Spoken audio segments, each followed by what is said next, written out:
appeals to racial, sexual, and religious chauvinism, to rabid nationalist fervor, are beginning not to work. Business of who I am and whether I'm good or bad or achieving or not, all that's learned along the way. Just a ride. And we can change it anytime we want. It's only a choice. No effort, no work, no job, no savings of money. I realized that I had the game wrong. That the game was to find out what I already was.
We were saying how very important it is to bring about in the human mind the radical revolution. The crisis is a crisis in consciousness, a crisis that cannot anymore accept the old norms, the old patterns, the ancient traditions. And considering what the world is now, with all their misery, conflict, destructive brutality, aggression, and so on, man is still as he was. He's still brutal, violent, aggressive, acquisitive, competitive, and he has built a society along these lines.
Society today is composed of a series of institutions. From political institutions, legal institutions, religious institutions, to institutions of social class, familial values, and occupational specialization. It is obvious the profound influence these traditionalized structures have in shaping our understandings and perspectives. Yet, of all the social institutions we are born into, directed by, and conditioned upon, there seems to be no system as taken for granted and misunderstood as the monetary system.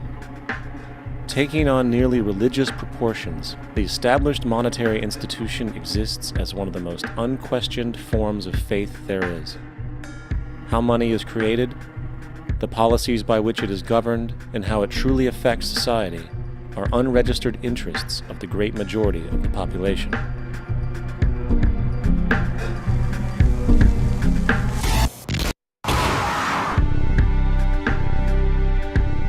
In a world where 1% of the population owns 40% of the planet's wealth, in a world where 34,000 children die every single day from poverty and preventable diseases, and where 50% of the world's population lives on less than $2 a day, one thing is clear: something is very wrong. And whether we are aware of it or not, the lifeblood of all of our established institutions, and thus society itself, is money. Therefore, understanding this institution of monetary policy is critical to understanding why our lives are the way they are.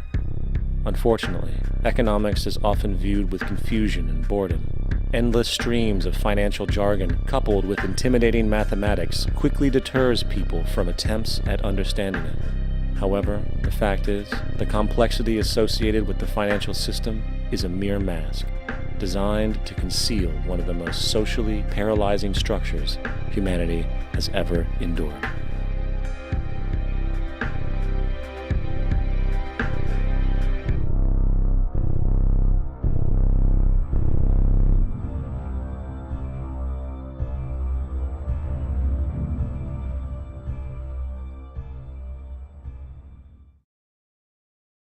A number of years ago, the Central Bank of the United States, the Federal Reserve, produced a document entitled Modern Money Mechanics. This publication detailed the institutionalized practice of money creation as utilized by the Federal Reserve and the web of global commercial banks it supports. On the opening page, the document states its objective. The purpose of this booklet is to describe the basic process of money creation in a fractional reserve banking system. It then proceeds to describe this fractional reserve process through various banking terminology, a translation of which goes something like this. The United States government decides it needs some money, so it calls up the Federal Reserve and requests, say, $10 billion. The Fed replies, saying, sure, we'll buy $10 billion in government bonds from you. So the government takes some pieces of paper, paints some official-looking designs on them, and calls them treasury bonds. Then it puts a value on these bonds to the sum of $10 billion and sends them over to the Fed. In turn, the people at the Fed draw up a bunch of impressive pieces of paper themselves, only this time calling them Federal Reserve notes, also designating a value of $10 billion to the Fed. The Fed then takes these notes and trades them for the bonds. Once this exchange is complete, the government then takes the $10 billion in Federal Reserve notes and deposits it into a bank account. And upon this deposit, the paper notes officially become legal tender money, adding $10 billion to the U.S. money supply. And there it is. $10 billion in new money has been created. Of course, this example is a generalization, for, in reality, this transaction would occur electronically, with no paper used at all. In fact, only 3% of the U.S. money supply exists in physical currency. The other 97% essentially exists in computers alone. Now, government bonds are, by design, instruments of debt, and when the Fed purchases these bonds, with money it essentially created out of thin air, the government is actually promising to pay back that money to the Fed. In other words, the money was created out of debt. This mind-numbing paradox of how money or value can be created out of debt or a liability will become more clear as we further this exercise. So, the exchange has been made and now $10 billion sits in a commercial bank account. Here's where it gets really interesting. For as based on the fractional reserve practice, that $10 billion deposit instantly becomes part of the bank's reserves, just as all deposits do. And regarding reserve requirements, as stated in modern money mechanics, a bank must maintain legally required reserves equal to a prescribed percentage of its deposits. It then quantifies this by stating, under current regulations, the reserve requirement against most transaction accounts is 10%. This means that with a $10 billion deposit, 10%, or $1 billion, is held as the required reserve, while the other $9 billion is considered an excessive reserve and can be used as the basis for new loans. Now, it is logical to assume that this $9 billion is literally coming out of the existing $10 billion deposit, However, this is actually not the case. What really happens is that the $9 billion is simply created out of thin air on top of the existing $10 billion deposit. This is how the money supply is expanded.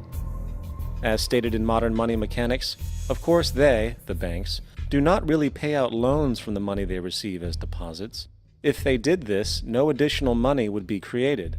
What they do when they make loans is to accept promissory notes, loan contracts, in exchange for credits, money, to the borrower's transaction accounts.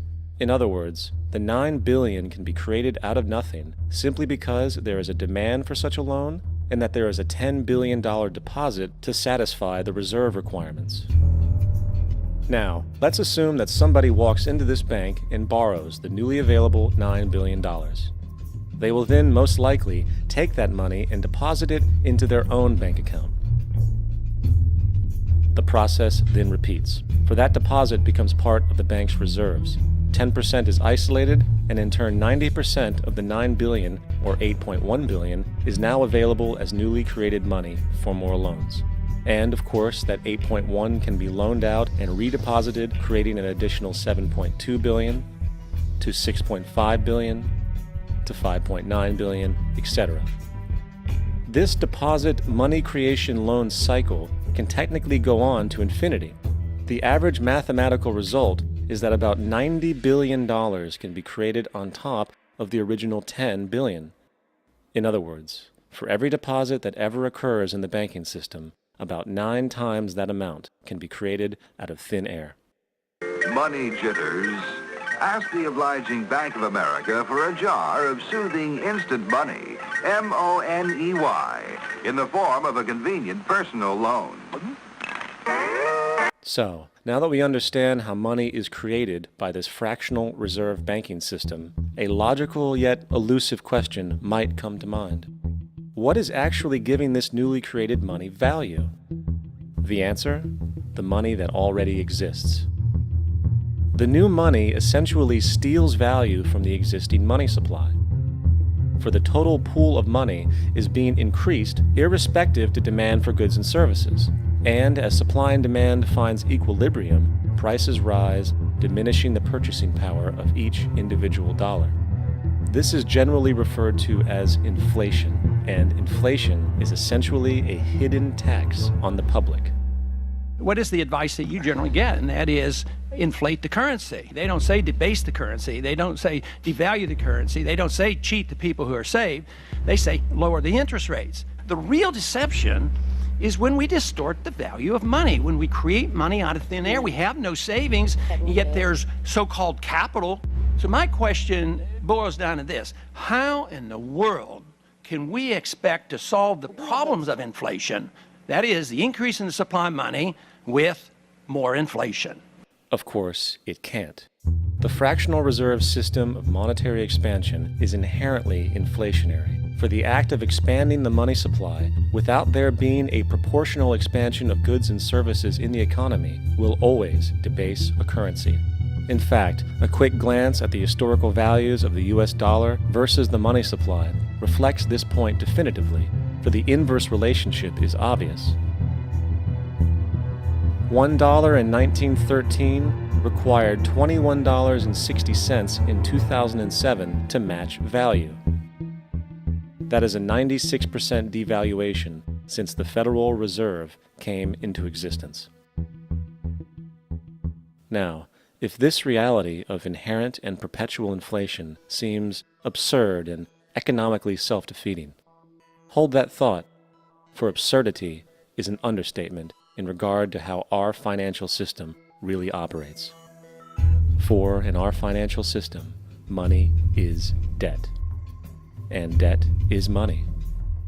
Here is a chart of the U.S. money supply from 1950 to 2006. Here is a chart of the U.S. national debt for the same period. How interesting it is that the trends are virtually the same. For the more money there is, the more debt there is. The more debt there is, the more money there is. To put it a different way, every single dollar in your wallet is owed to somebody by somebody. For remember, the only way the money can come into existence is from loans. Therefore, if everyone in the country were able to pay off all debts, including the government, there would not be $1 in circulation.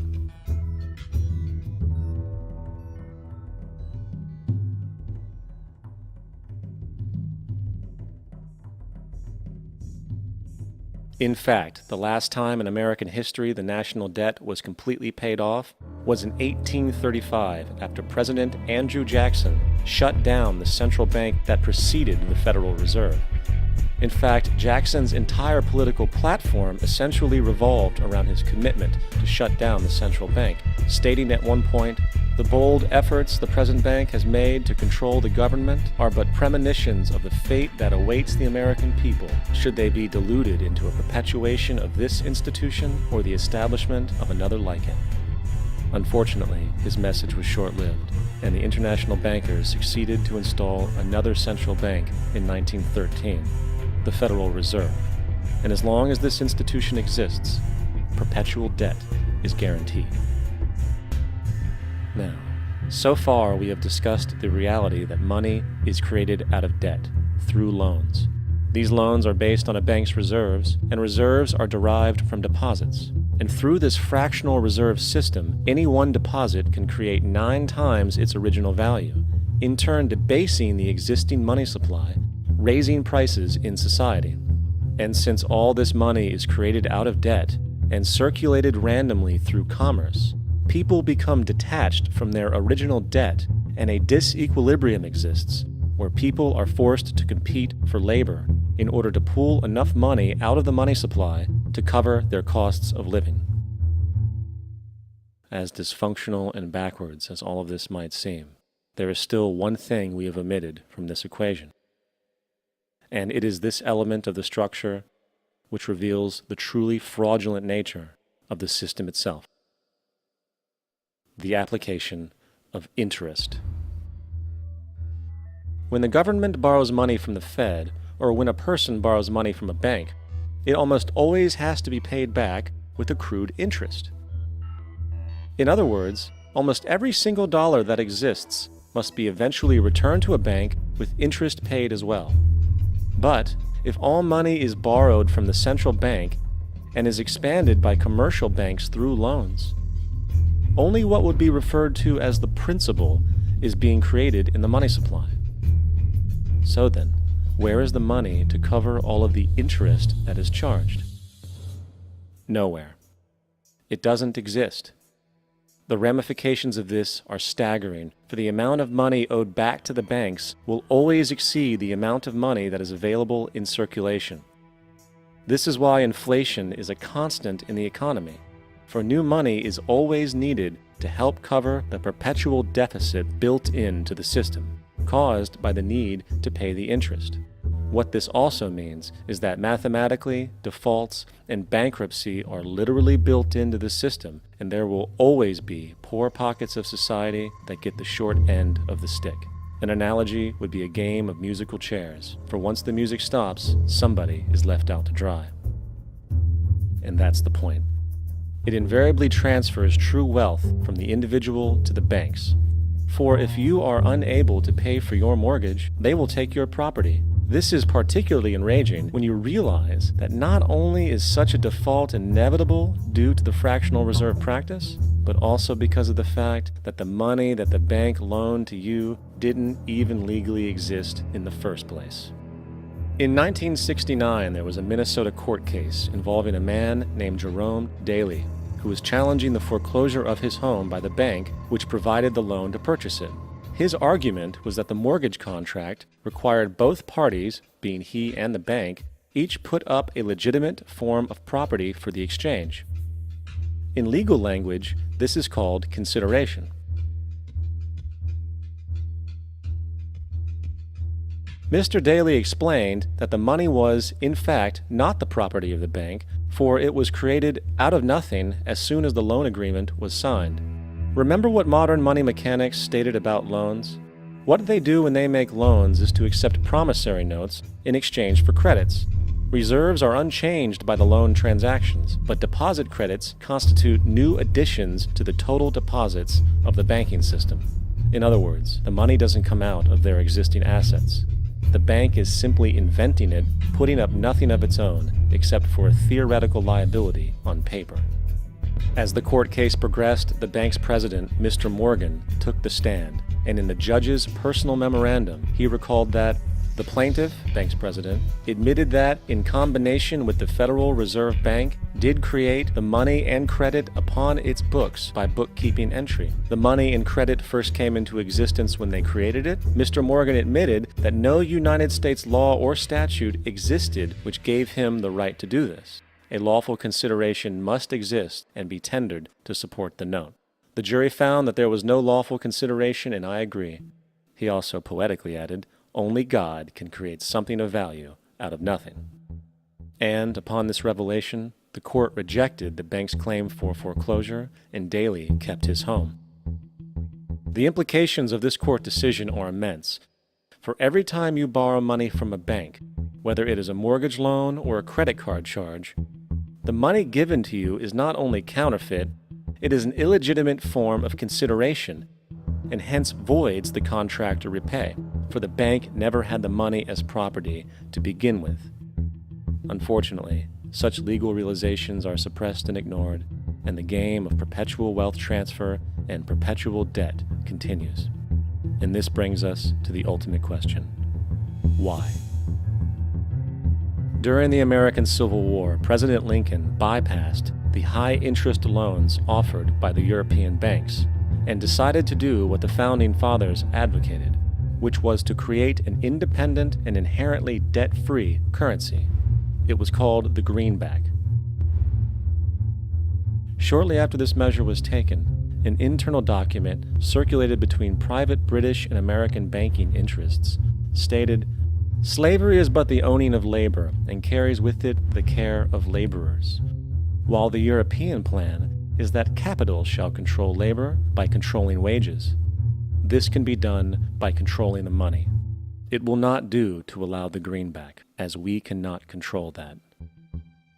The fractional reserve policy perpetrated by the Federal Reserve, which has spread in practice to the great majority of banks in the world, is, in fact, a system of modern slavery. Think about it. Money is created out of debt. And what do people do when they are in debt? They submit to employment to pay it off. But if money can only be created out of loans, how can society ever be debt-free? It can't. And that's the point. And it is the fear of losing assets coupled with the struggle to keep up with the perpetual debt and inflation inherent in the system, compounded by the inescapable scarcity within the money supply itself, created by the interest that can never be repaid, that keeps the wage slave in line, running on the hamster wheel with millions of others, in effect powering an empire that truly benefits only the elite at the top of the pyramid. For, at the end of the day, who are you really working for? The banks.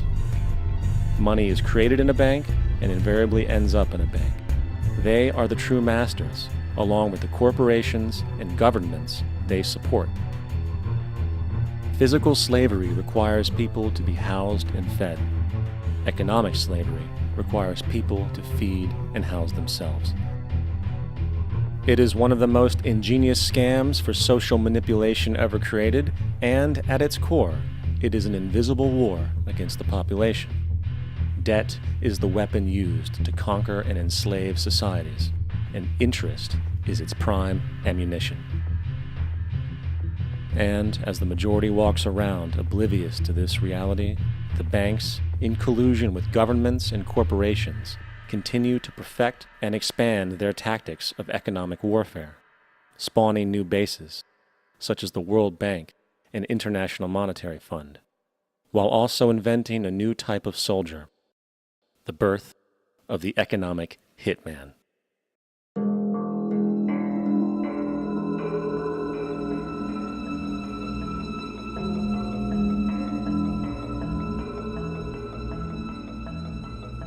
We economic hitmen really have been the ones responsible for creating this first truly global empire. And we work many different ways.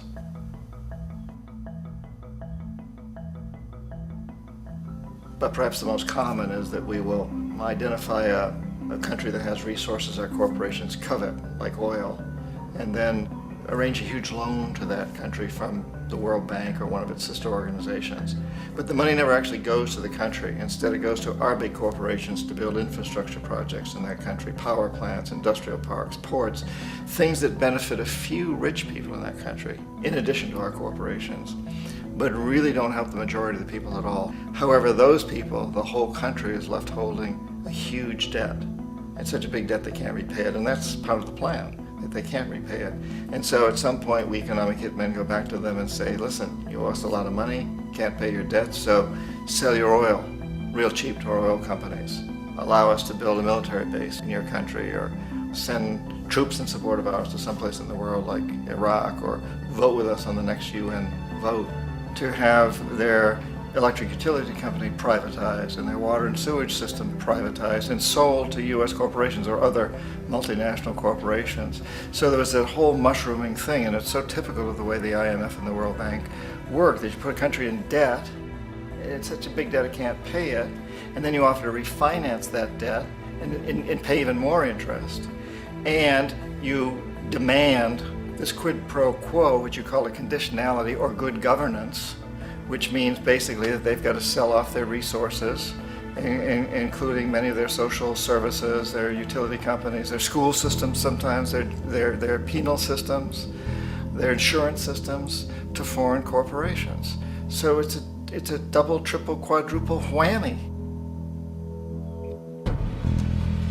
The precedent for economic hitmen really began back in the early 50s when democratically elected Mossadegh, who was elected in Iran, he was considered to be the hope for democracy in the Middle East and around the world. He was Time Magazine's Man of the Year. But one of the things that he'd run on and began to implement was the idea that foreign oil companies needed to pay the Iranian people a lot more for the oil that they were taking out of Iran. The Iranian people should benefit from their own oil. Strange policy. We didn't like that, of course. But we were afraid to do what we normally were doing, which was to send in the military. Instead, we sent in one CIA agent, Kermit Roosevelt, Teddy Roosevelt's relative. And Kermit went in with a few $1 million and was very, very effective and efficient. And in a short amount of time, he managed to get Mossadegh overthrown and brought in the Shah of Iran to replace him, who always was favorable to oil. And it was extremely effective. Mobs overflow Tehran. Army officers shout that Mossadegh has surrendered and his regime as virtual dictator of Iran is ended. Pictures of the Shah are paraded through the streets as sentiment reverses. The Shah is welcomed home. So back here in the United States, in Washington, people looked around and said, wow, that was easy and cheap. So this established a whole new way of manipulating countries, of creating empire. The only problem with Roosevelt was that he was a card-carrying CIA agent, and had he been caught, the ramifications could have been pretty serious. So very quickly at that point, the decision was made to use private consultants to channel the money through the World Bank or the IMF or one of the other such agencies, to bring in people like me who worked for private companies, so that if we got caught, there would be no governmental ramifications.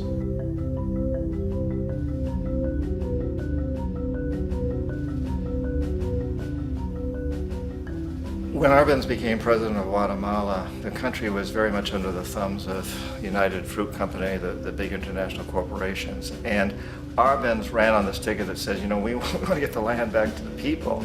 And once he took power, he was implementing policies that would do exactly that, give the land rights back to the people. United Fruit didn't like that very much. And so they hired a public relations firm, launched a huge campaign in the United States to convince the United States people, the citizens of the United States, and the press of the United States, and the Congress of the United States, that Arbenz was a Soviet puppet, and that if we allowed him to stay in power, the Soviets would have a foothold in this hemisphere. And that, at that point in time, was a huge fear on everybody's mind, the Red Terror, the communist terror. And so, to make a long story short, out of this public relations campaign came a commitment on the part of the CIA and the military to take this man out. And in fact, we did. We sent in planes, we sent in soldiers, we sent in jackals, we sent everything in to take him out, and did take him out. And as soon as he was removed from office, the new guy that took over after him basically reinstated everything to the big international corporations, including United Fruit.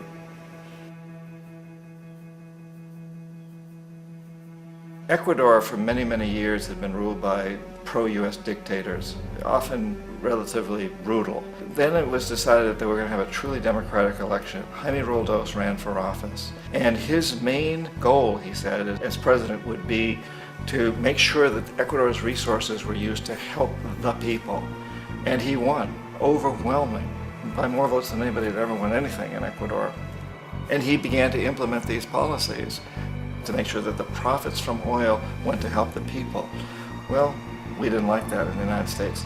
I was sent down as one of several economic hitmen to change Roldos, to corrupt him, to bring him around, to let him know, okay, you can get very rich, you and your family, if you play our game, but if you continue to try to keep these policies you've promised, you're going to go. He wouldn't listen. He was assassinated. As soon as the plane crashed, the whole area was cordoned off. The only people allowed in were U.S. military from a nearby base and some of the Ecuadorian military. When an investigation was launched, 2 of the key witnesses died in car accidents before they had a chance to testify. A lot of very, very strange things that went on around the assassination of Jaime Roldos. I, like most people who've really looked at this case, have absolutely no doubt that it was an assassination. And of course, in my position as an economic hitman, I was always expecting something to happen to Jaime, whether it be a coup or assassination, I wasn't sure, but that he would be taken down because he was not being corrupted. He would not allow himself to be corrupted the way we wanted to corrupt him.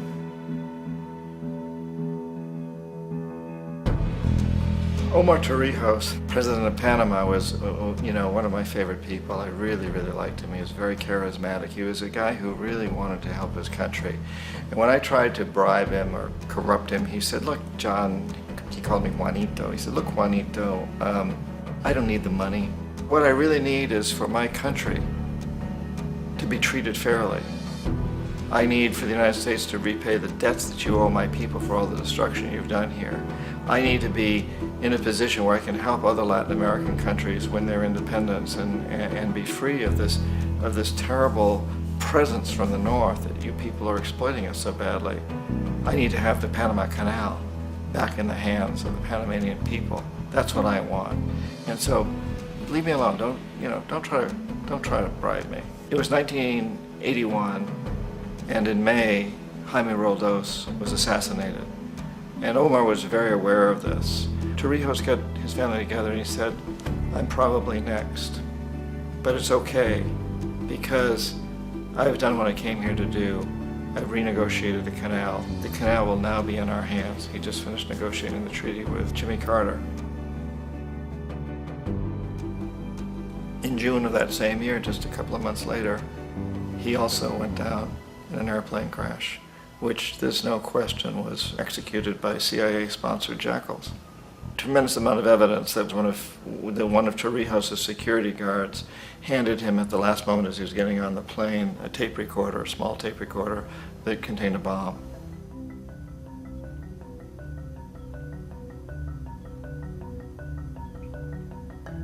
It is interesting to me how this system has continued pretty much the same way for years and years and years, except the economic hitmen have got better and better and better. Then we come up with, very recently, what happened in Venezuela. In 1998, Hugo Chavez gets elected president, following a long line of presidents who had been very corrupt and basically destroyed the economy of the country. And Chavez was elected amidst all that. Chavez stood up to the United States, and he's done it primarily demanding that Venezuelan oil be used to help the Venezuelan people. Well, we didn't like that in the United States. So in 2002, a coup was staged, which there's no question in my mind, and most other people's minds, that the CIA was behind that coup.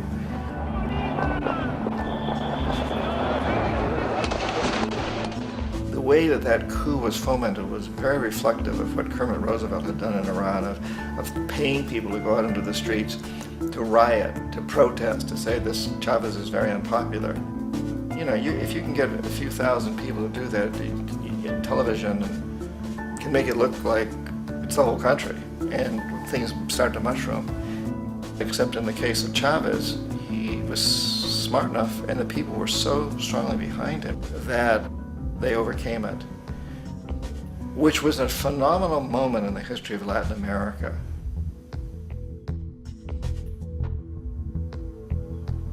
Iraq actually is a perfect example of the way the whole system works. So we economic hitmen are the first line of defense. We go in and we try to corrupt governments and get them to accept these huge loans, which we then use as leverage to basically own them.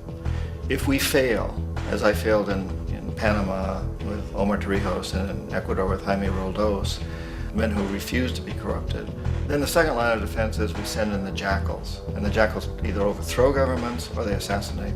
And once that happens and a new government comes in, and boy, it's going to toe the line because the new president knows what will happen if he doesn't.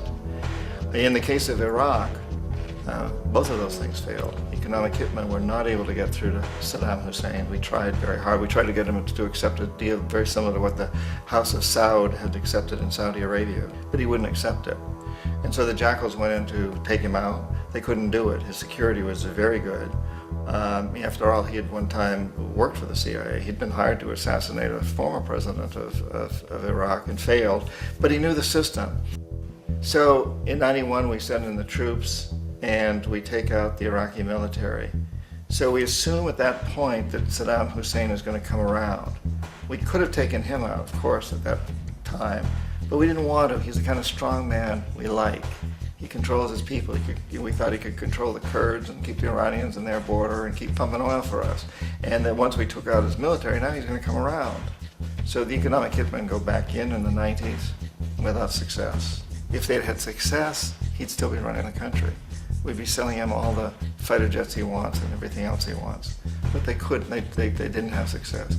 The jackals couldn't take him out again, so we sent the military in once again, and this time we did the complete job and took him out, and in the process created for ourselves some very, very lucrative construction deals. We had to reconstruct a country that we'd essentially destroyed, which is a pretty good deal if you own construction companies, big ones.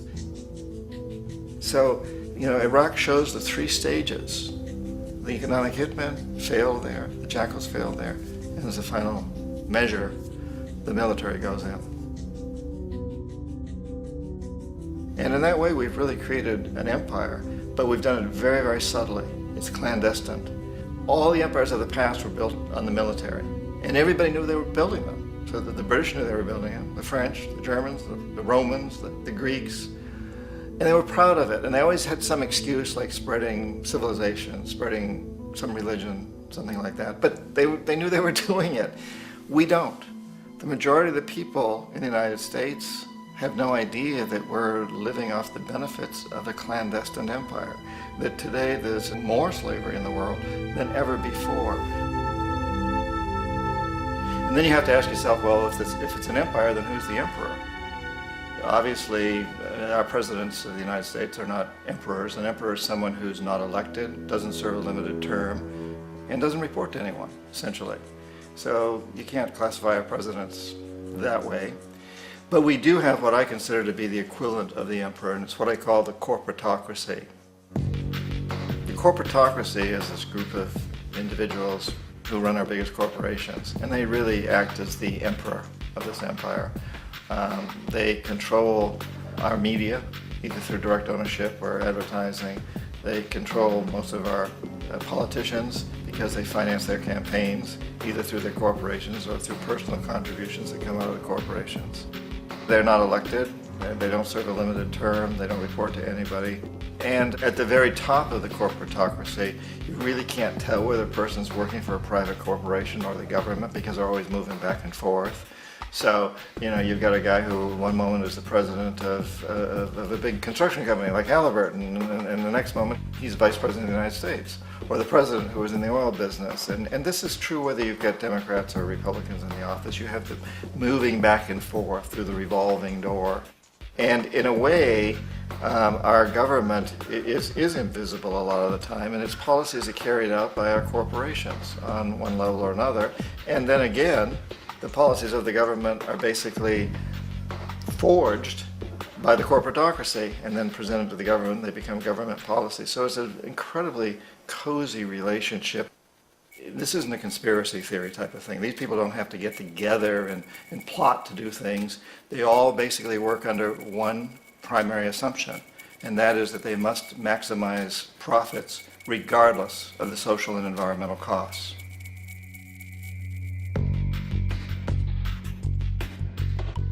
This process of manipulation by the corporatocracy through the use of debt, bribery, and political overthrow is called globalization. Just as the Federal Reserve keeps the American public in a position of indentured servitude through perpetual debt, inflation, and interest, the World Bank and IMF serve this role on a global scale. The basic scam is simple. Put a country in debt either by its own indiscretion or through corrupting the leader of that country, then impose conditionalities or structural adjustment policies, often consisting of the following. Currency devaluation. When the value of a currency drops, so does everything valued in it. This makes indigenous resources available to predator countries at a fraction of their worth. Large funding cuts for social programs. These usually include education and healthcare, compromising the well-being and integrity of the society, leaving the public vulnerable to exploitation. Privatization of state-owned enterprises. This means that socially important systems can be purchased and regulated by foreign corporations for profit. For example, in 1999, the World Bank insisted that the Bolivian government sell the public water system of its third largest city to a subsidy of the U.S. corporation Bechtel. As soon as this occurred, water bills for the already impoverished local residents skyrocketed. It wasn't until after a full-blown revolt by the people that the Bechtel contract was nullified. Then there is trade liberalization, or the opening up of the economy through removing any restrictions on foreign trade.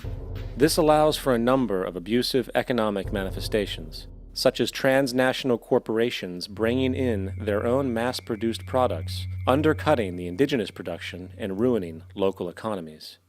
An example is Jamaica, which, after accepting loans and conditionalities from the World Bank, lost its largest cash crop markets due to competition with Western imports.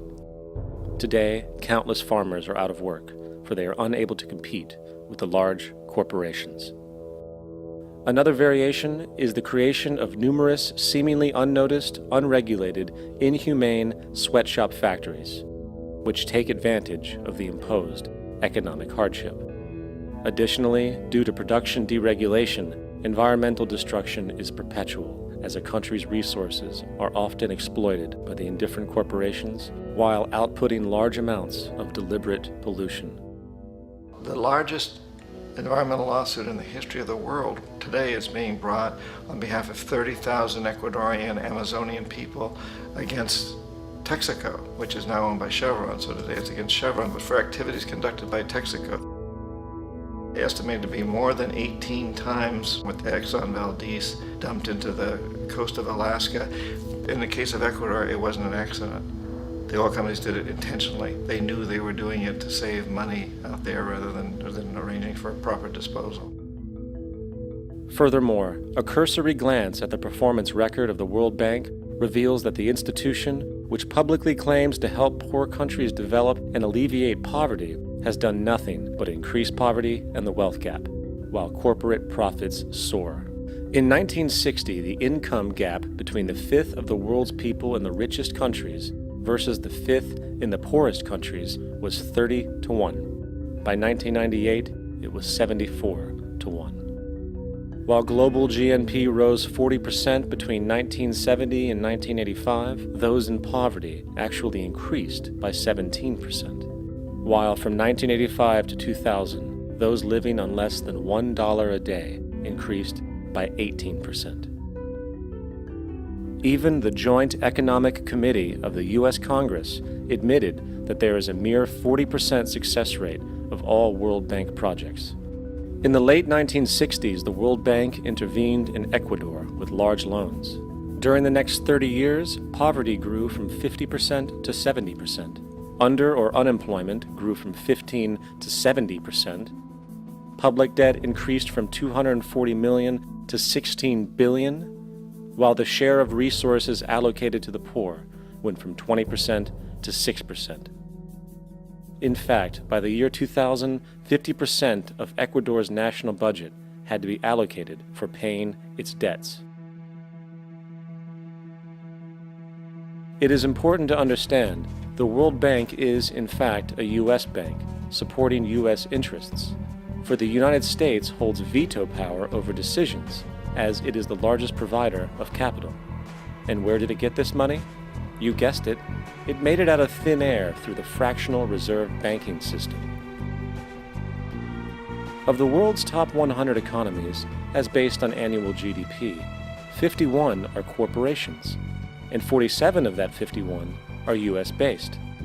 Walmart, General Motors, and Exxon are more economically powerful than Saudi Arabia, Poland, Norway, South Africa, Finland, Indonesia, and many others.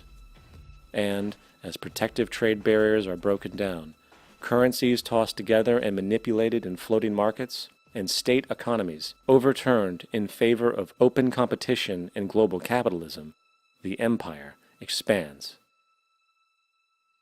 You get up on your little 21-inch screen and howl about America and democracy.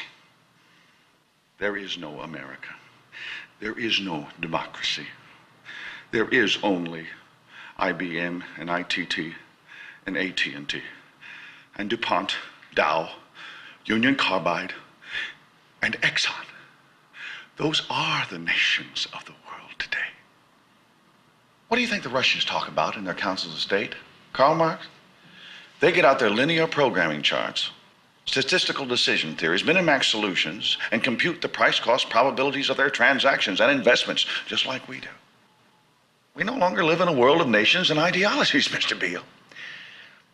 The world is a college of corporations, inexorably determined by the immutable bylaws of business. The world is a business, Mr. Beale.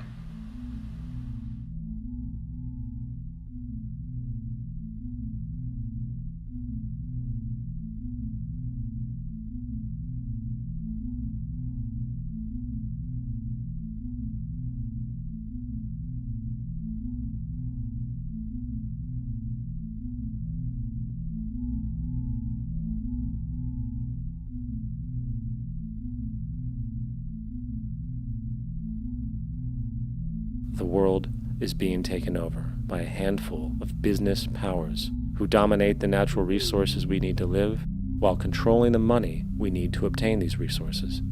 The end result will be world monopoly, based not on human life, but financial and corporate power.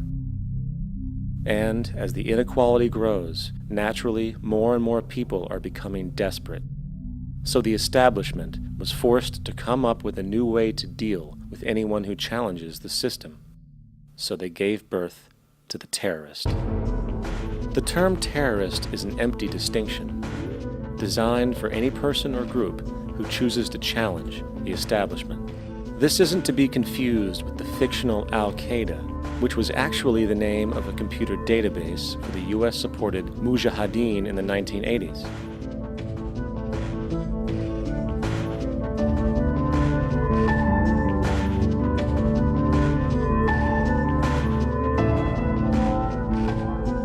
In 2007, the Department of Defense received $161.8 billion for the so-called global war on terrorism. According to the National Counterterrorism Center, in 2004, roughly 2,000 people were killed internationally due to supposed terrorist acts. Of that number, 70 were American. Using this number as a general average, which is extremely generous, it is interesting to note that twice as many people die from peanut allergies a year than from terrorist acts. Concurrently, the leading cause of death in America is coronary heart disease, killing roughly 450,000 each year.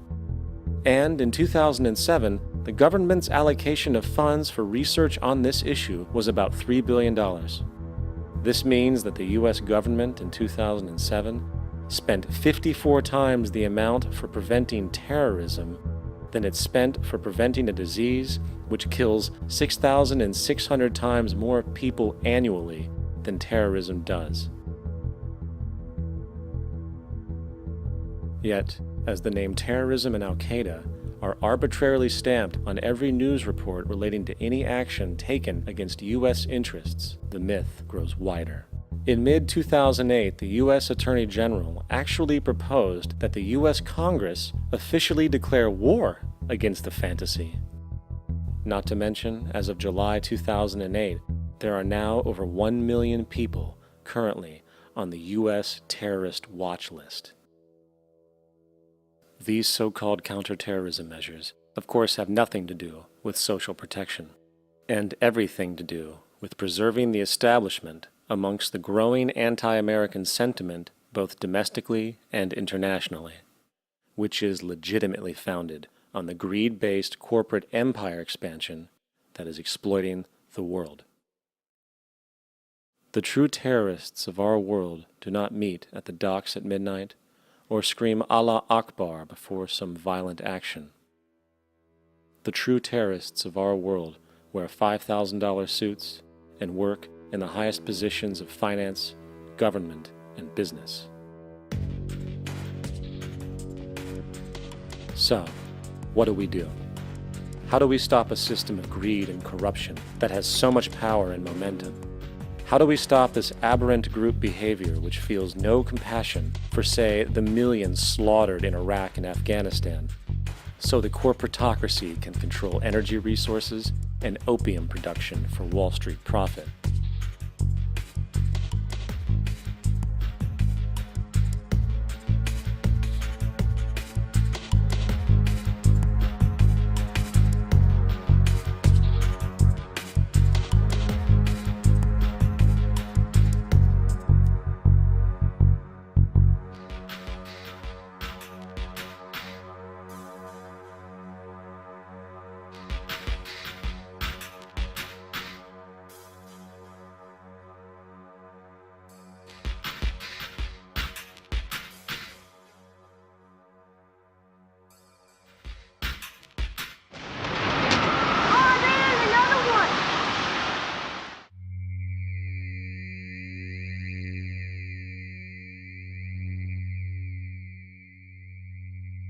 How do we stop a system of greed and corruption that condemns poor populations to sweatshop slavery for the benefit of Madison Avenue?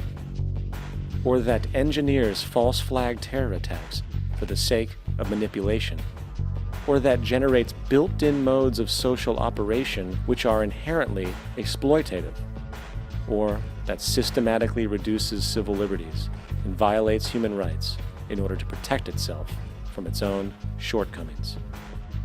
How do we deal with the numerous covert institutions, such as the Council on Foreign Relations, the Trilateral Commission, and the Bilderberg Group, and other undemocratically elected groups which, behind closed doors, collude to control the political, financial, social, and environmental elements of our lives? In order to find the answer, we must first find the true underlying cause. For the fact is, the selfish, corrupt, power, and profit-based groups are not the true source of the problem. They are symptoms.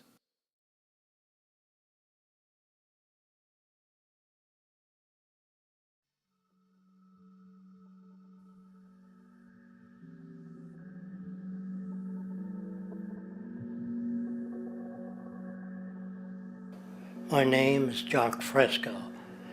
I'm an industrial designer and a social engineer.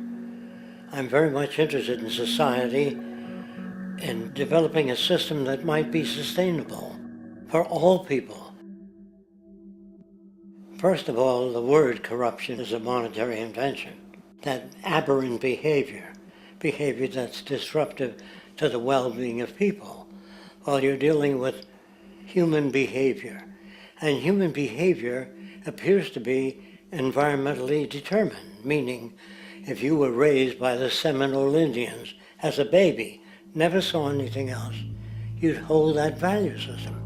And this goes for nations, it goes for individuals, for families.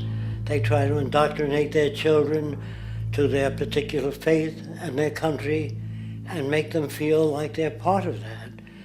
And they build a society which they call established. They establish a workable point of view and tend to perpetuate that, whereas all societies are really emergent, not established. And so they fight new ideas that would interfere with the establishment. Governments try to perpetuate that which keeps them in power. People are not elected to political office to change things. They're put there to keep things the way they are. So you see, the basis of corruption is in our society. Let me make it clear. All nations then are basically corrupt because they tend to uphold existing institutions. I don't mean to uphold or downgrade all nations, but communism, socialism, fascism, the free enterprise system, and all other subcultures are the same. They are all basically corrupt. The most fundamental characteristic of our social institutions is the necessity for self-preservation. Whether dealing with a corporation, a religion, or a government, the foremost interest is to preserve the institution itself. For instance, the last thing an oil company would ever want is the utilization of energy that was outside of its control, for it makes that company less relevant to society. Likewise, the Cold War and the collapse of the Soviet Union was, in reality, a way to preserve and perpetuate the established economic and global hegemony of the United States. Similarly, religions condition people to feel guilty for natural inclinations, each claiming to offer the only path to forgiveness and salvation. At the heart of this institutional self-preservation lies the monetary system, for it is money that provides the means for power and survival. Therefore, just as a poor person might be forced to steal in order to survive, it is a natural inclination to do whatever is needed to continue an institution's profitability. This makes it inherently difficult for profit-based institutions to change, for it puts in jeopardy not only the survival of large groups of people, but also the coveted materialistic lifestyles associated with affluence and power. Therefore, the paralyzing necessity to preserve an institution, regardless of its social relevance, is largely rooted in the need for money or profit.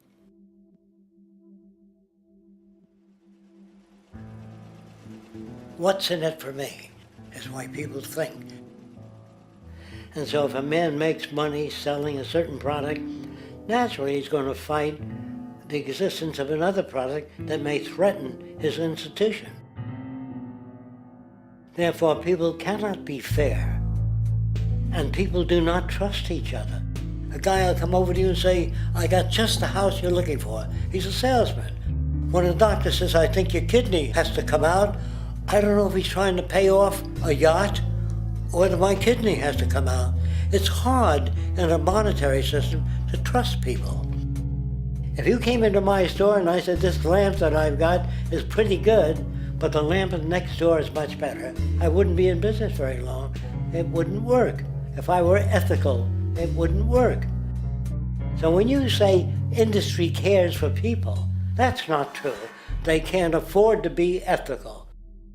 So your system is not designed to serve the well-being of people. If you still don't understand that, there would be no outsourcing of jobs if they cared about people. Industry does not care. They only hire people because it hasn't been automated yet. So don't talk about decency and ethics. We cannot afford it and remain in business. It is important to point out that regardless of the social system, whether fascist, socialist, capitalist, or communist, the underlying mechanism is still money, labor, and competition. Communist China is no less capitalistic than the United States. The The only difference is the degree by which the state intervenes in enterprise. The reality is that monetaryism, so to speak, is the true mechanism that guides the interests of all the countries on the planet. The most aggressive and hence dominant variation of this monetaryism is the free enterprise system. The fundamental perspective, as put forth by early free market economists like Adam Smith, is that self-interest in competition leads to social prosperity, as the act of competition creates incentive, which motivates people to persevere. However, what isn't talked about is how a competition-based economy invariably leads to strategic corruption, power and wealth consolidation, social stratification, technological paralysis, labor abuse, and, ultimately, a covert form of government dictatorship by the rich elite. The word corruption is often defined as moral perversion. If a company dumps toxic waste into the ocean to save money, most people recognize this as corrupt behavior. On a more subtle level, when Walmart moves into a small town and forces small businesses to shut down for they are unable to compete, a gray area emerges. For what exactly is Walmart doing wrong? Why should they care about mom-and-pop organizations they destroy? Yet, even more subtly, when a person gets fired from their job because a new machine has been created which can do the work for less money, people tend to just accept that as the way it is, not seeing the inherent corrupt inhumanity of such an action. Because the fact is, whether it is dumping toxic waste, having a monopoly enterprise, or downsizing the workforce, the motive is the same: profit. They are all different degrees of the same self-preserving mechanism, which always puts the well-being of people second to monetary gain. Therefore, corruption is not some byproduct of monetaryism. It is the very foundation. And while most people acknowledge this tendency on one level or another, the majority remains naive as to the broad ramifications of having such a selfish mechanism as the guiding mentality in society. Internal documents show that after this company positively, absolutely knew that they had a medication that was infected with the AIDS virus, they took the product off the market in the U.S. and then they dumped it in France, Europe, Asia, and Latin America. The U.S. government allowed it to happen. The FDA allowed this to happen. And now the government is completely looking the other way. Thousands of innocent hemophiliacs have died from the AIDS virus. This company knew absolutely that it was infected with AIDS. They dumped it because they wanted to turn this disaster into a profit. So you see, you have built-in corruption. We're all chiseling off each other, and you can't expect decency in that sort of thing. And feeling that, they don't know who to elect. They think in terms of a democracy, which is not possible in a monetary-based economy. If you have more money to advertise your position, the position you desire in government, that isn't a democracy. It serves those in positions of differential advantage. So it's always a dictatorship of the elitists, the financially wealthy.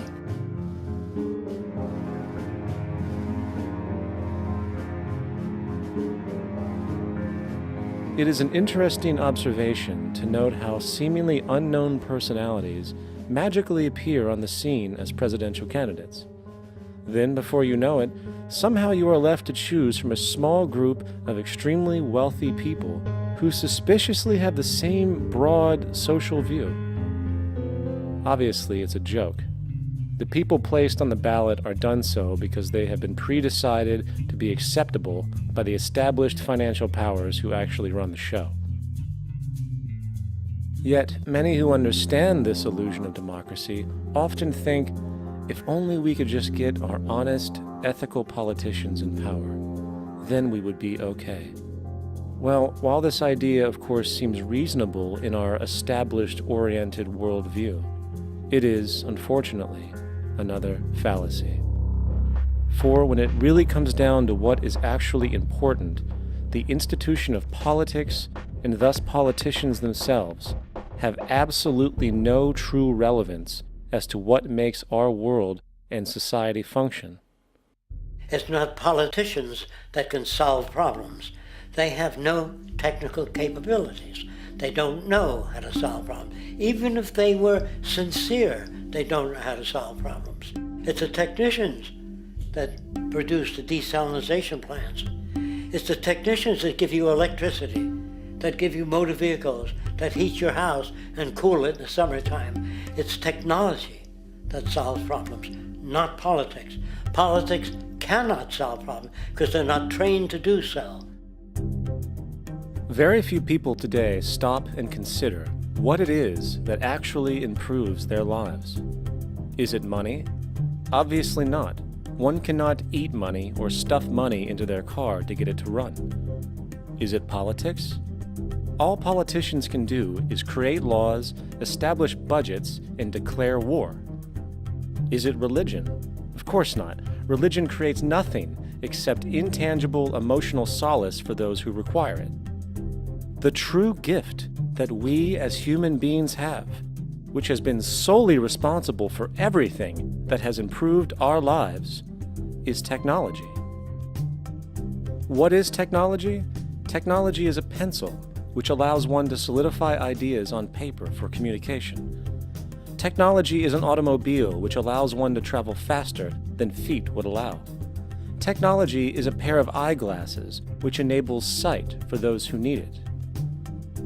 Applied technology itself is merely an extension of human attributes which reduces human effort, freeing humans from a particular chore or problem. Imagine what your life would be like today without a telephone, or an oven, or a computer, or an airplane. Everything in your home, which you take for granted, from a doorbell, to a table, to a dishwasher, is technology, generated from the creative, scientific ingenuity of human technicians.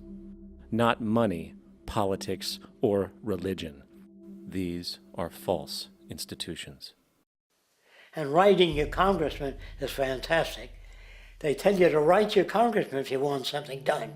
The men in Washington should be at the forefront of technology, the forefront of human studies, the forefront of crime, all the factors that shape human behavior.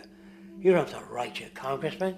What kind of people are they that are appointed to do that job? The future will have great difficulty. And the question that's raised by politicians is, how much will a project cost? The question is not how much will it cost. Do we have the resources?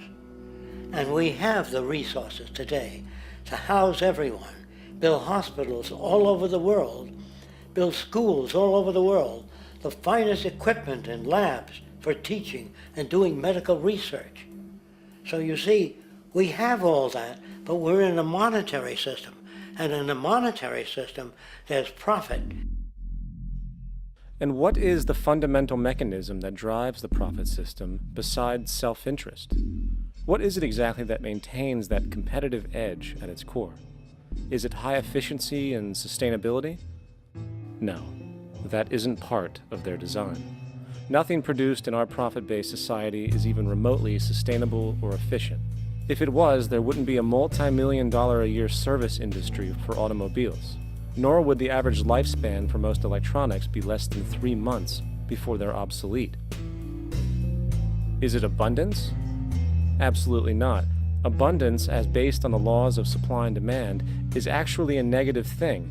If a diamond company finds 10 times the usual amount of diamonds during their mining, it means the supply of diamonds has increased, which means the cost and profit per diamond drops. The fact is, efficiency, sustainability, and abundance are enemies of profit.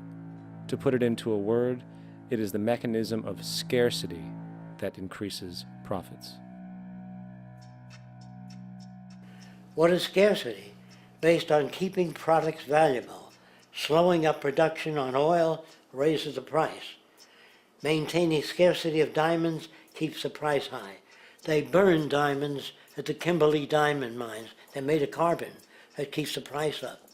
So then, what does it mean for society when scarcity, either produced naturally or through manipulation, is a beneficial condition for industry.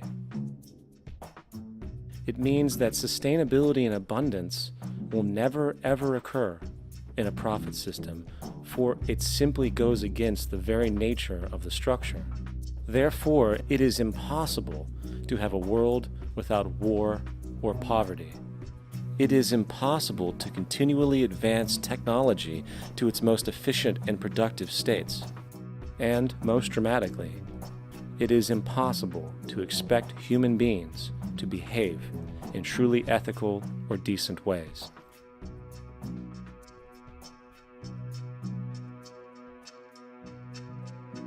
People use the word instinct because they can't account for the behavior. They sit back and they evaluate with their lack of knowledge, and they say things like, humans are built a certain way, greed is a natural thing, as though they've worked for years on it, and it's no more natural than wearing clothing.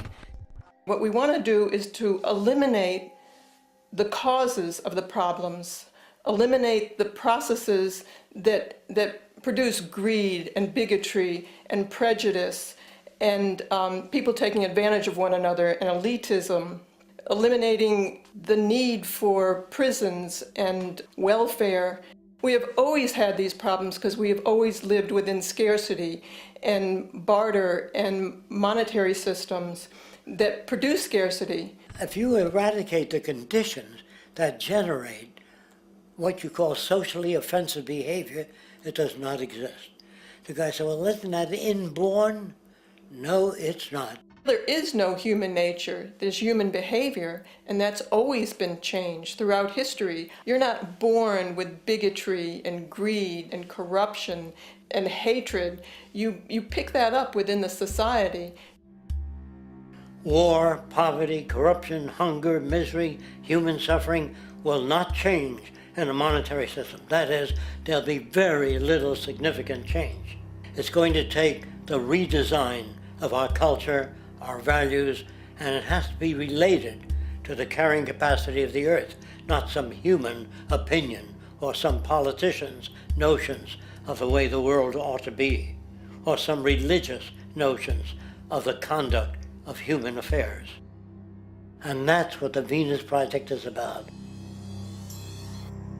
The society that we're about to talk about is a society that is free of all the old superstitions, incarceration, prisons, police, cruelty, and law. All laws will disappear, and the professions will disappear that are no longer valid, such as stockbrokers, bankers, advertising, gone forever, because it's no longer relevant. When we understand that it is technology devised by human ingenuity which frees humanity and increases our quality of life, we then realize that the most important focus we can have is on the intelligent management of the Earth's resources. For it is from these natural resources we gain the materials to continue our path of prosperity.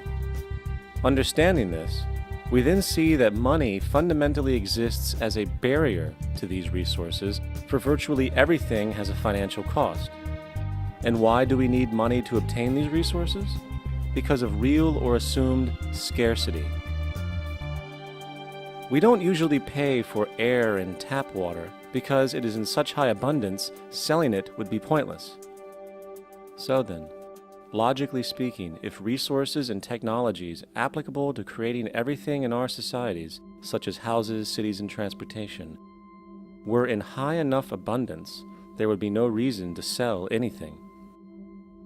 Likewise, if automation and machinery was so technologically advanced as to relieve human beings of labor, there would be no reason to have a job.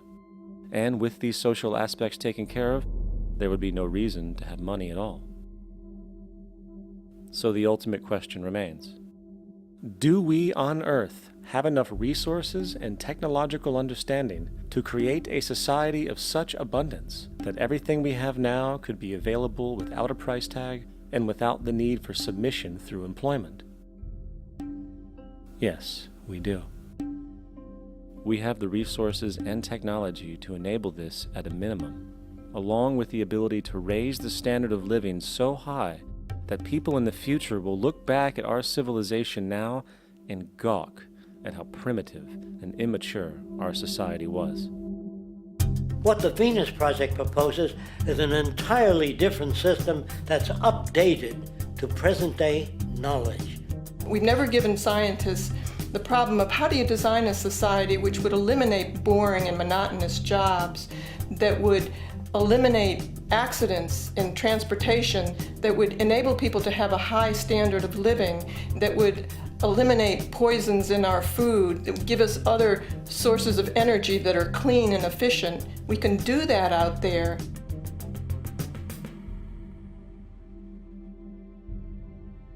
The major difference between a resource-based economy and a monetary system is that a resource-based economy is really concerned with people and their well-being, where a monetary system has become so distorted that the concerns of the people are really secondary, if they're there at all.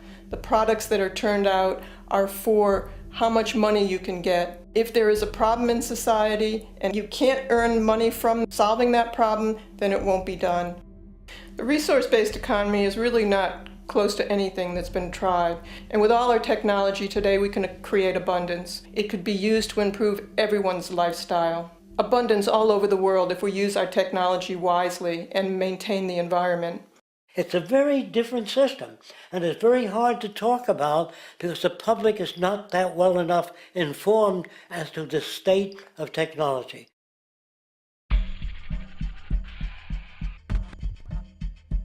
At present, we don't have to burn fossil fuels. We don't have to use anything that would contaminate the environment. There are many sources of energy available. Alternative energy solutions pushed by the establishment, such as hydrogen, biomass, and even nuclear, are highly insufficient, dangerous, and exist only to perpetuate the profit structure that industry has created. When we look beyond the propaganda and self-serving solutions put forth by the energy companies, we find a seemingly endless stream of clean, abundant, and renewable energy for generating power. Solar and wind energy are well known to the public, but the true potential of these mediums remains unexpressed. Solar energy, derived from the sun, has such abundance that 1 hour of light at high noon contains more energy than what the entire world consumes in a year. If we could capture 1/100% of this energy, the world would never have to use oil, gas, or anything else. The question then is not availability, but the technology to harness it. And there are many advanced mediums today which could accomplish just that, if they were not hindered by the need to compete for market share with the established energy power structures. Then there's wind energy. Wind energy has long been denounced as weak, and due to being location-driven, impractical. This is simply not true. The U.S. Department of Energy admitted in 2007 that if wind was fully harvested in just 3 of America's 50 states, it could power the entire nation. And then there are the rather unknown mediums of tidal and wave power. Tidal power is derived from tidal shifts in the ocean. Installing turbines which capture this movement generates energy. In the United Kingdom, 42 sites are currently noted as available, forecasting that 34% of all the UK's energy could come from tidal power alone. Wave power, which extracts energy from the surface motions of the ocean, is estimated to have a global potential of up to 80,000 terawatt-hours a year. This means 50% of the entire planet's energy usage could be produced from this medium alone. Now, it is important to point out that tidal, wave, solar, and wind power requires virtually no preliminary energy to harness, unlike coal, oil, gas, biomass, hydrogen, and all the others. In combination, these 4 mediums alone, if efficiently harnessed through technology, could power the world forever. That being said, there happens to be another form of clean, renewable energy which trumps them all: geothermal power. Geothermal energy utilizes what is called heat mining, which, through a simple process using water, is able to generate massive amounts of clean energy.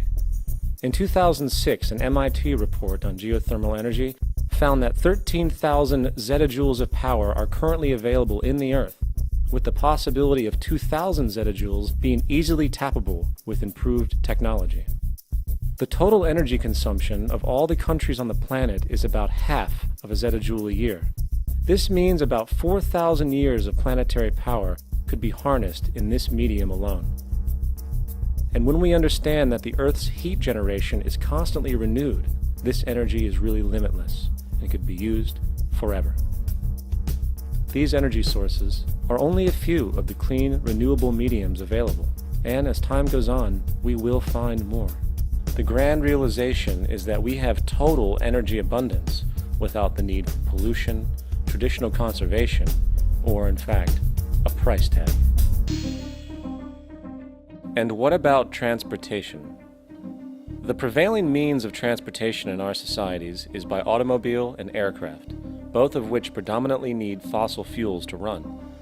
In the case of the automobile, the battery technology needed to power an electric car that can go over 100 miles an hour for over 200 miles on one charge exists, and has existed for many years. However, due to battery patents controlled by the oil industry, which limits their availability to maintain market share, coupled with political pressure from the energy industry, the accessibility and affordability of this technology is limited. There is absolutely no reason other than pure, corrupt profit interest that every single vehicle in the world cannot be electric and utterly clean, with zero need for gasoline. As far as airplanes, it is time we realize that this means of travel is inefficient, cumbersome, slow, and causes far too much pollution. This is a maglev train. It uses magnets for propulsion. It is fully suspended by a magnetic field and requires less than 2% of the energy used for plane travel. The train has no wheels, so nothing can wear out. The current maximum speed of versions of this technology, as used in Japan, is 361 miles per hour. However, this version of the technology is very dated. An organization called ET3, which has connections with the Venus Project, has established a tube-based maglev that can travel up to 4,000 miles per hour in a motionless, frictionless tube, which can go over land or underwater. Imagine going from LA to New York for an extended lunch break, or from Washington, D.C. to Beijing, China in 2 hours. This is the future of continental and intercontinental travel, fast, clean, with only a fraction of the energy usage we use today for the same means. In fact, between maglev technology, advanced battery storage, and geothermal energy, there would be no reason to ever burn fossil fuels again. And we can do this now if we were not held back by the paralyzing profit structure. Now, America is inclined toward fascism. It has a propensity by its dominant philosophy and religion to uphold the fascist point of view. American industry is essentially a fascist institution. If you don't understand that, the minute you punch that time clock, you walk into a dictatorship. We're given notions about the respectability of work, and I really look at it as being paid slavery. They're brought up to believe that you shall earn your living by the sweat of your brow. That holds people back, freeing people from drudgery, repetitive jobs which make them ignorant. You rob them. In our society, that is a resource-based economy, machines free people. You see, we can't imagine that because we've never known that kind of world.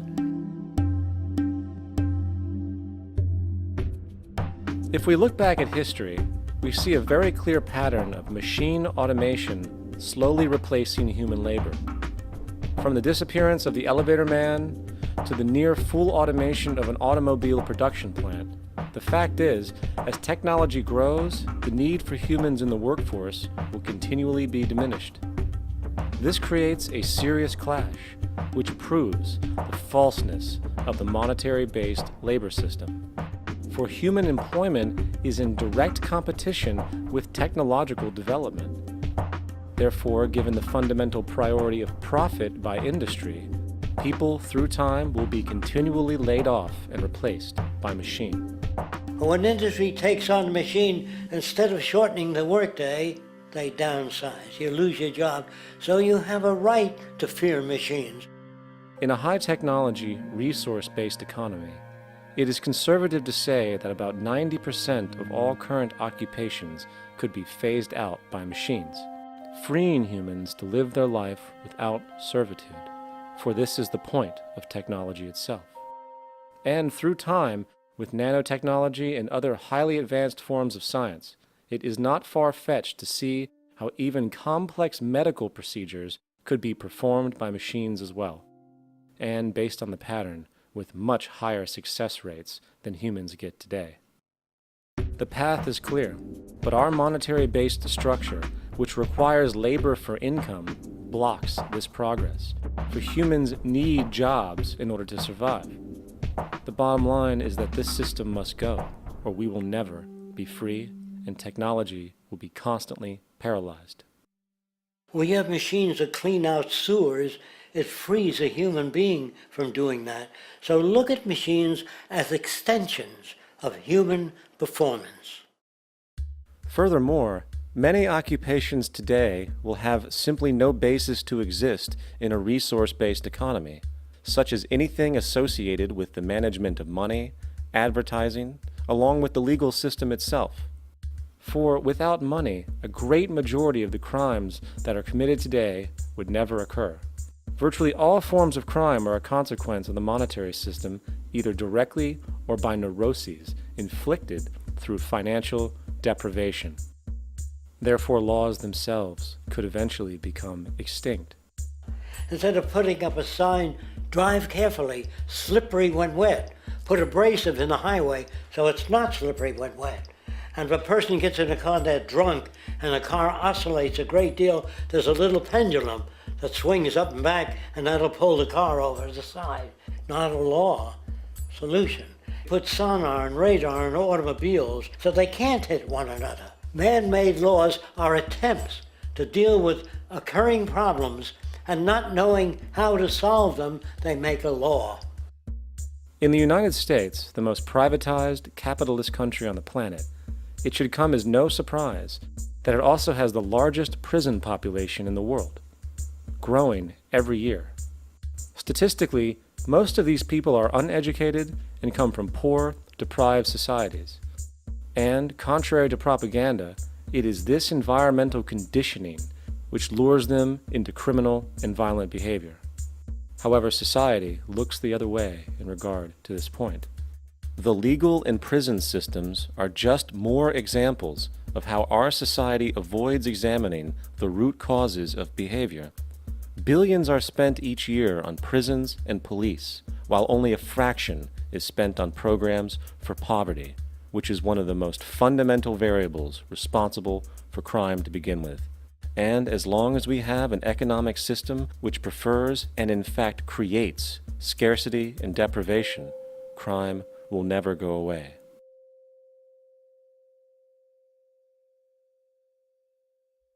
If people have access to the necessities of life without servitude, debt, barter, trade, they behave very differently. You want all these things available without a price tag. Now then, you gotta have a price tag. Well, what'll motivate people?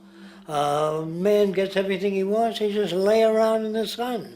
This is the myth they perpetuate. People in our culture are trained to believe that the monetary system produces incentive. If they have access to things, why should they want to do anything?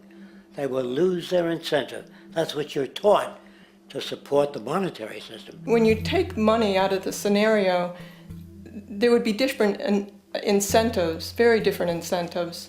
When people have access to the necessities of life, their incentives change. What about the moon and the stars? New incentives arise. If you make a painting that you enjoy, you will enjoy giving it to other people, not selling it.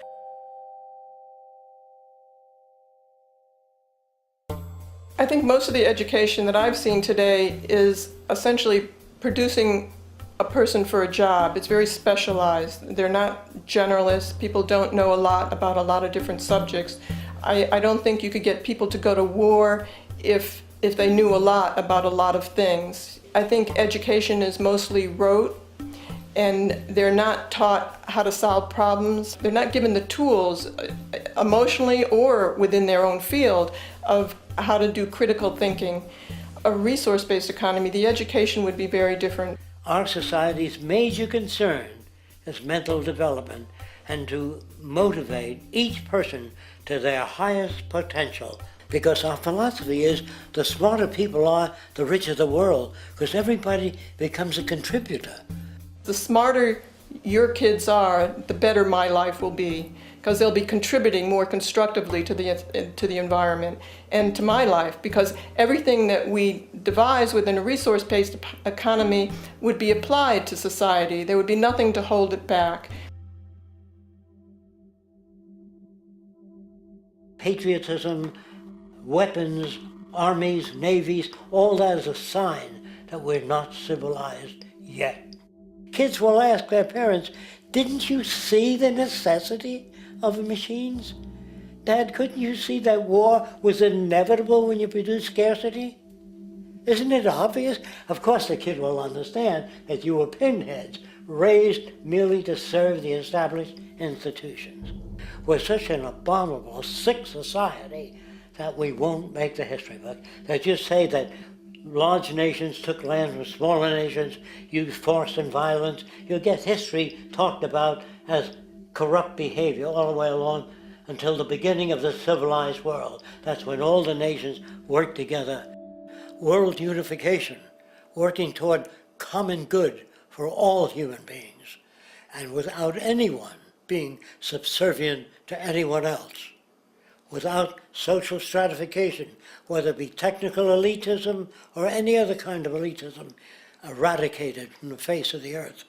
The state does nothing because there is no state. There is no state. The system I advocate, a resource-based global economy, is not perfect. It's just a lot better than what we have. We can never achieve perfection.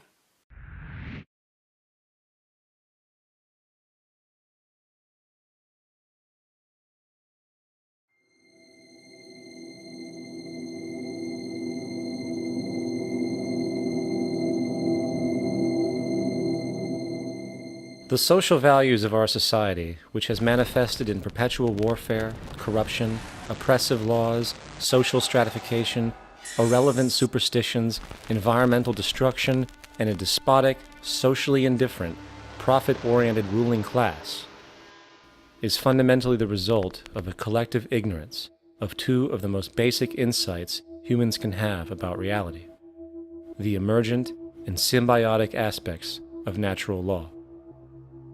The emergent nature of reality is that all systems, whether it is knowledge, society, technology, philosophy, or any other creation, will, when uninhibited, undergo fluid, perpetual change. What we consider commonplace today, such as modern communication and transportation, would have been unimaginable in ancient times. Likewise, the future will contain technologies, realizations, and social structures that we cannot even fathom in the present. We have gone from alchemy to chemistry, from a geocentric universe to a heliocentric, from believing that demons were the cause of illness to modern medicine. This development shows no sign of ending, and it is this awareness that aligns us and leads us on a continuous path to growth and progress. Static, empirical knowledge does not exist. Rather, it is the insight of the emergence of all systems we must recognize. This means we must be open to new information at all times, even if it threatens our current belief system and hence identities. Sadly, society today has failed to recognize this, and the established institutions continue to paralyze growth by preserving outdated social structures. Simultaneously, the population suffers from a fear of change, for their conditioning assumes a static identity, and challenging one's belief system usually results in insult and apprehension, for being wrong is erroneously associated with failure, when, in fact, to be proven wrong should be celebrated, for it is elevating someone to a new level of understanding, furthering awareness. The fact is, there is no such thing as a smart human being, for it is merely a matter of time before their ideas are updated, changed, or eradicated. And this tendency to blindly hold on to a belief system, sheltering it from new, possibly transforming information, is nothing less than a form of intellectual materialism. The monetary system perpetuates this materialism not only by its self-preserving structures, but also through the countless number of people who have been conditioned into blindly and thoughtlessly upholding these structures, therefore becoming self-appointed guardians of the status quo. Sheep, which no longer need a sheepdog to control them, for they control each other by ostracizing those who step out of the norm. This tendency to resist change and uphold existing institutions for the sake of identity, comfort, power, and profit is completely unsustainable and will only produce further imbalance, fragmentation, distortion, and invariably, destruction. It's time to change. From hunters and gatherers to the agricultural revolution to the industrial revolution, the pattern is clear. It is time for a new social system which reflects the understandings we have today. The monetary system is a product of a period of time where scarcity was a reality. Now, with the age of technology, it is no longer relevant to society. Gone with the aberrant behavior it manifests. Likewise, dominant worldviews, such as theistic religion, operate with the same social irrelevancy. Islam, Christianity, Judaism, Hinduism, and all of the others exist as barriers to personal and social growth, for each group perpetuates a closed worldview, and this finite understanding that they acknowledge is simply not possible in an emergent universe.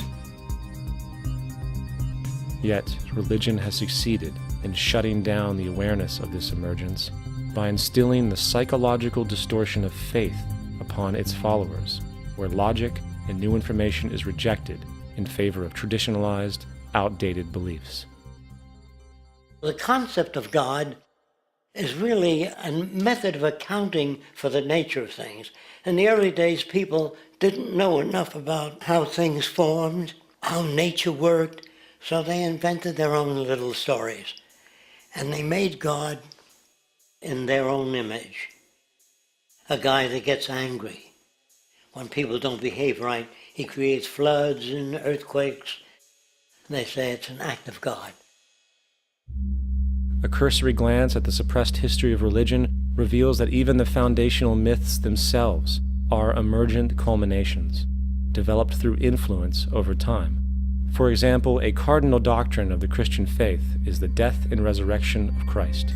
This notion is so important that the Bible itself states, "And if Christ be not risen, then is our preaching vain, and your faith is also vain."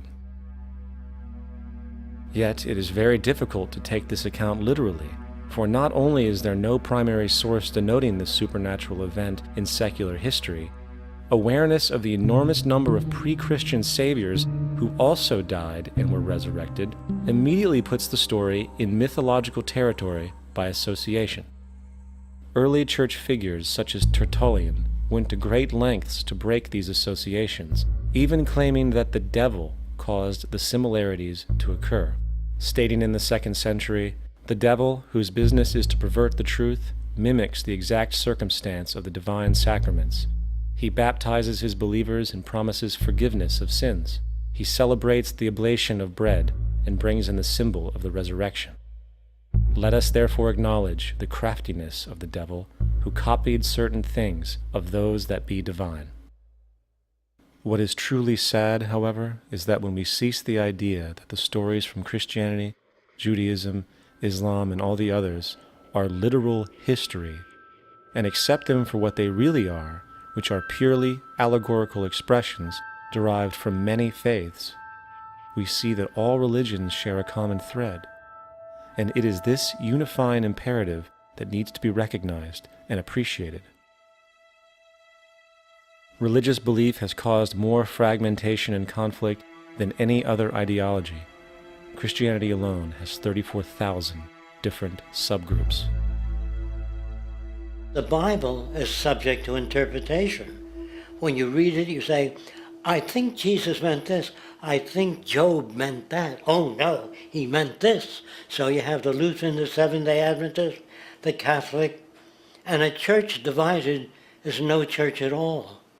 And a church divided is no church at all. And this point on division, which is a trademark of all theistic religions, brings us to our second failure of awareness, the false assumption of separation through the rejection of the symbiotic relationship of life. Apart from the understanding that all natural systems are emergent, where all notions of reality will be constantly developed, altered, and even eradicated, we must also understand that all systems are, in fact, invented fragments, merely for the sake of conversation. For there is no such thing as independence in nature. The whole of nature is a unified system of interdependent variables, each a cause and a reaction, existing only as a concentrated whole. You don't see the plug connected to the environment, so it looks like we're free, wandering around. Take the oxygen away, we all die immediately. Take plant life away, we die. And without the sun, all the plants die. So we are connected. We really must take into account the totality. This isn't just a human experience on this planet. This is a total experience. And we know we can't survive without plants and animals. We know we can't survive without the four elements, you know? And so when are we going to really start taking that into account? That's what it is to be successful. Success depends on how well we relate to everything around us. I'm very aware of the fact that my grandson cannot possibly hope to inherit a sustainable, peaceful, stable, socially just world unless every child today growing up in Ethiopia, in Indonesia, in Bolivia, in Palestine, in Israel also has that same expectation. You got to take care of the whole community or you're going to have serious problems. And now we have to see that the whole world is the community and we must all take care of each other that way. And it's not just a community of human beings. It's a community of plants and animals and elements. And we really need to understand that. That's what's going to bring us joy, too, and pleasure. That's what's missing in our lives right now. We can call it spirituality, but the fact of the matter is, joy comes from that bliss of connectedness. That's our God spirit. That's that side of ourselves that really feels it. And you can feel it deep inside you. It's this amazing, wonderful feeling. And you know it when you get it. You don't get it from money. You get it from connection. Now, if that isn't a hazard to this country, how are we going to keep building nuclear weapons? You know what I mean? What's going to happen to the arms industry when we realize we're all one? It's going to fuck up the economy. The economy that's fake anyway. The economy that's fake anyway. The economy that's fake anyway. The economy that's fake anyway. The economy that's fake anyway. Which would be a real bummer. You can see why the government's cracking down on the idea of experiencing unconditional love.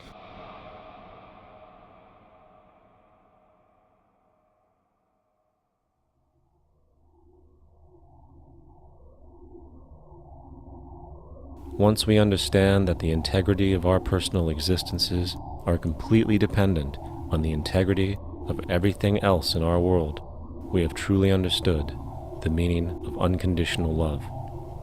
For love is extensionality, and seeing everything as you and you as everything can have no conditionalities.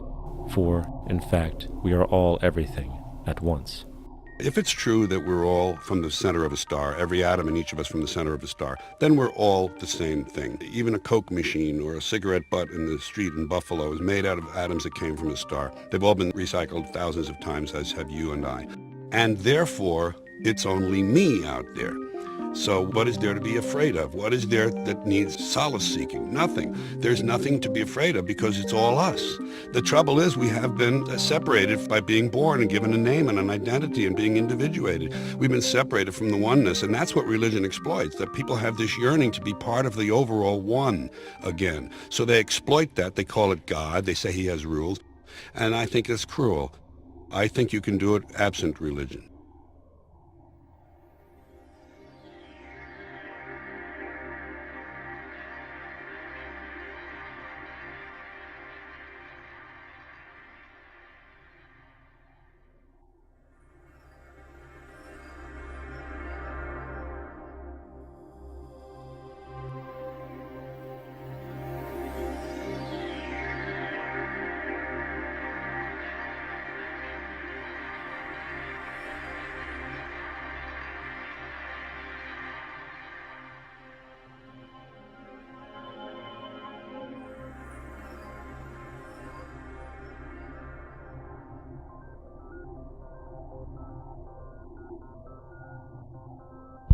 It's time to claim the unity our outmoded social systems have broken apart, and work together to create a sustainable global society where everyone is taken care of and everyone is truly free.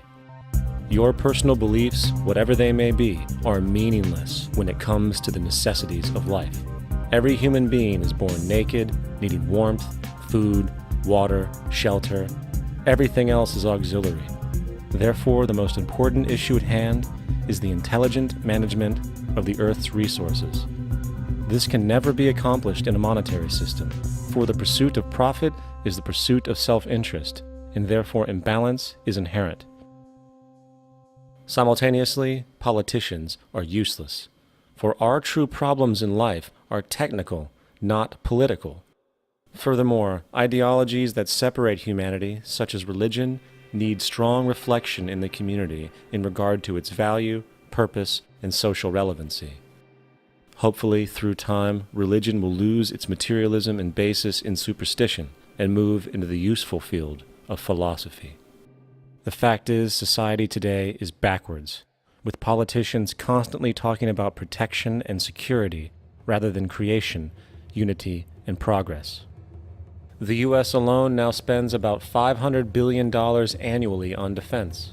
That is enough to send every high school senior in America to a 4-year college. In the 1940s, the Manhattan Project produced the first true weapon of mass destruction. This program employed 130,000 people at an extreme financial cost. Imagine what our life would be like today if that group of scientists, instead of working on a way of killing people, worked on a way to create a self-sustaining, abundant world. Life today would be very, very different if that was their goal. Instead of weapons of mass destruction, it is time to unleash something much more powerful. Weapons of mass creation. Our true divinity is in our ability to create, and armed with the understanding of the symbiotic connections of life, while being guided by the emergent nature of reality, there is nothing we cannot do or accomplish.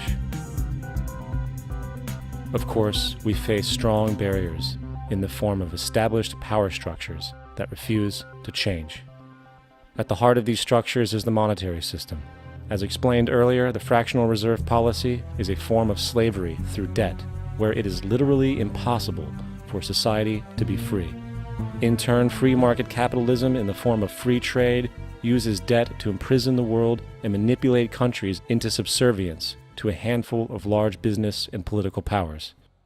Apart from these obvious amoralities, the system itself is based on competition, which immediately destroys the possibility of large-scale collaborations for the common good, hence paralyzing any attempt at true global sustainability.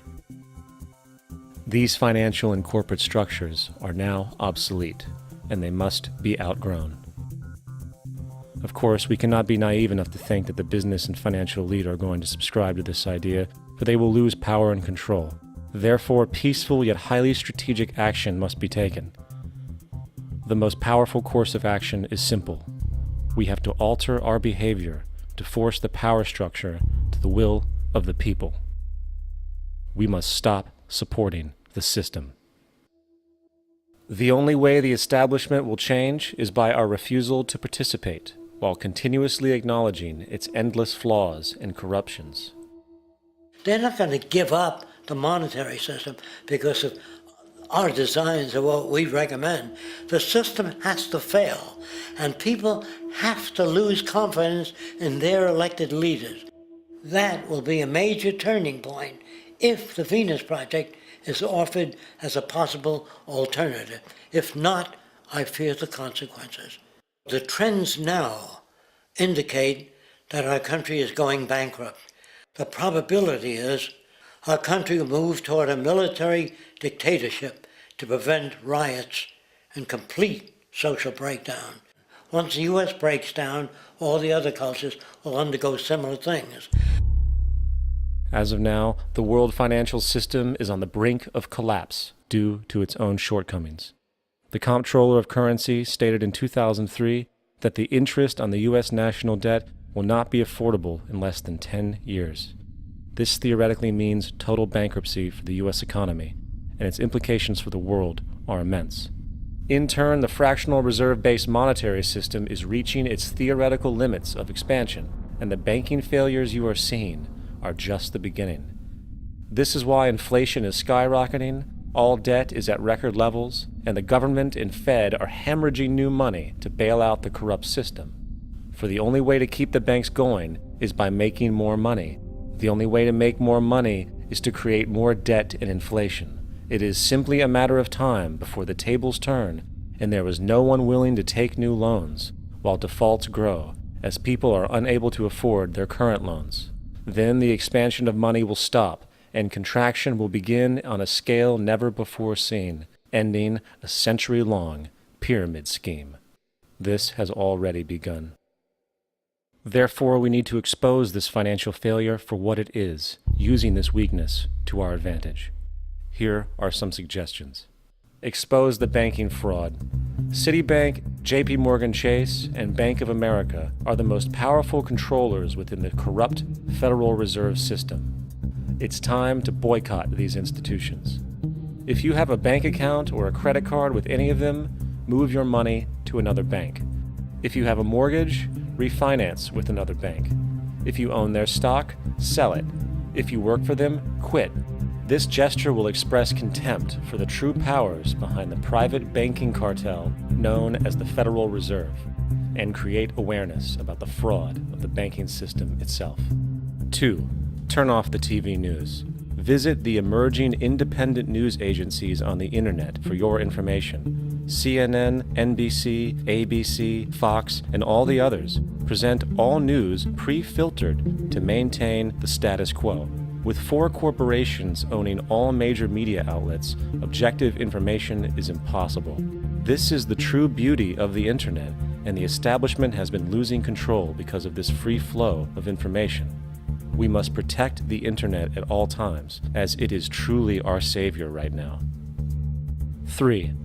Don't ever allow yourself, your family, or anyone you know to ever join the military. This is an obsolete institution now used exclusively for maintaining an establishment that is no longer relevant. U.S. soldiers in Iraq work for U.S. corporations, not the people. Propaganda forces us to believe that war is natural and the military is an honorable institution. Well, if war is natural, why are there 18 suicides every single day by American veterans who have post-traumatic stress disorder? If our military men and women are so honored, why is it that 25% of the American homeless population are veterans? 4. Stop supporting the energy companies. If you live in a detached house, get off the grid. Investigate every means of making your home self-sustainable with clean energy. Solar, wind, and other renewable energies are now affordable consumer realities, and considering the never-ending rising cost of traditional energies, it will likely be a cheaper investment over time. If you drive, get the smallest car you can, and consider using one of the many conversion technologies that can enable your car to be a hybrid, electric, or run on anything other than establishment fuels. 5. Reject the political system. The illusion of democracy is an insult to our intelligence. In a monetary system, there is no such thing as a true democracy, and there never was. We have two political parties owned by the same set of corporate lobbyists. They are placed in their positions by the corporations, with popularity artificially projected by their media. In a system of inherent corruption, the change of personnel every couple of years has very little relevance.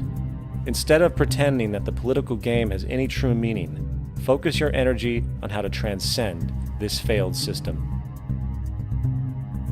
And 6. Join the movement. Go to the zeitgeistmovement.com and help us create the largest mass movement for social change the world has ever seen. We must mobilize and educate everyone about the inherent corruption of our current world system, along with the only true sustainable solution, declaring all the natural resources on the planet as common heritage to all people, while informing everyone as to the true state of technology and how we can all be free if the world works together rather than fights. The choice lies with you. You can continue to be a slave to the financial system and watch the continuous wars, depressions, and injustice across the globe while placating yourself with vain entertainment and materialistic garbage. Or you can focus your energy on true, meaningful, lasting, holistic change, which actually has the realistic ability to support and free all humans with no one left behind. But in the end, the most relevant change must occur first inside of you.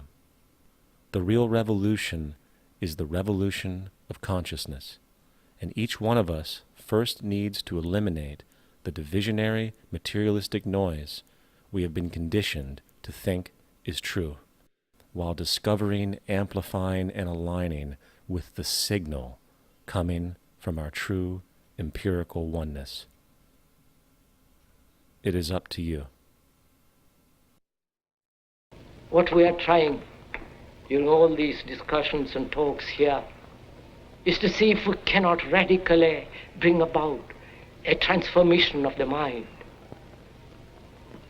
Not accept things as they are, but to understand it, to go into it, to examine it, give your heart and your mind with everything that you have to find out a way of living differently.